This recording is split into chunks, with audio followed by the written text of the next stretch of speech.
뉴스바우 등호 현주 기자, 세상소리 뉴스 등호 보이스 오브 월드, 중국 관영 매체 황구시보 출신 후시진, 호석진, 편집장이 5일 SNS에 만약 한국 이웃들의 적대적 마침표 길을 택한다면 그 끝은 우크라이나가 될 수 있다는 글을 올렸다.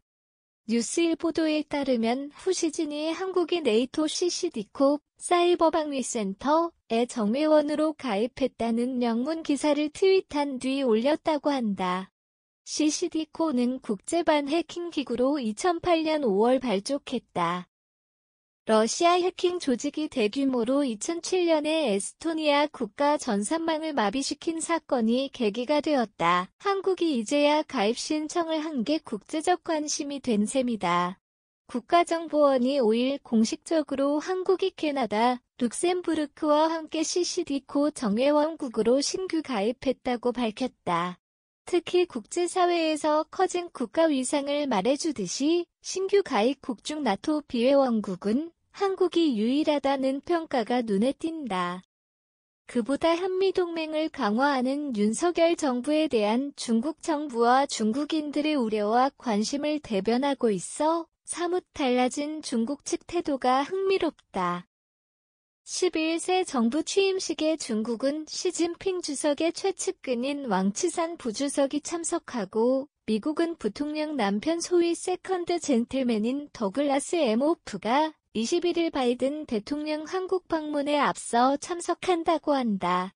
미국 상원이 5일 주한 미국 대사로 대북 제재 핵심 인물인 필립 골드버그를 인준했다. 이러한 때 중국 왕치산 부주석 한국 방문은 미국의 북한 핵 문제의 등 대외 정책을 가늠하는 잣대로도 해석이 분분하다.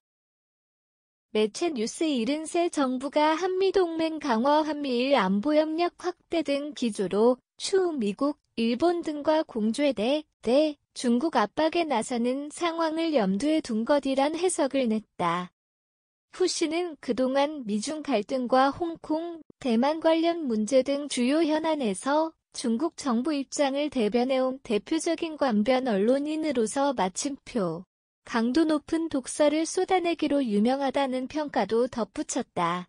작년 4월 미국이 코비드-19 중국 무한 기원에 대해 조사 필요성을 제기하자에 호응한 호주 정부에 대해 호주는 중국의 신발 밑에 붙은 10던 껌이라며 후시진이 비난했다는 얘기다. 한국 외교부 관계자는 6일 외국 언론인의 사려 깊지 못하고 부적절한 언급에 일일이 코멘트할 필요는 없다고 본다며 불편한 신기를 내긴 했다.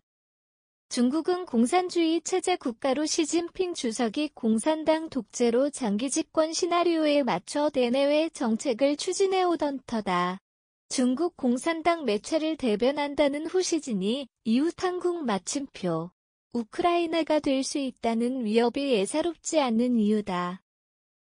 한국의 그 이웃이 그런 공산주의 체제의 공산당 독재 국가 중국이다. 미국 측과 정치, 경제, 군사 협력을 강화하는 대만을 위협하듯이 그들은 언제라도 이웃을 구실로 한국의 위협을 가해올 것이다. 현주 기자 사코파워 @아웃룩, 캄루지바우.com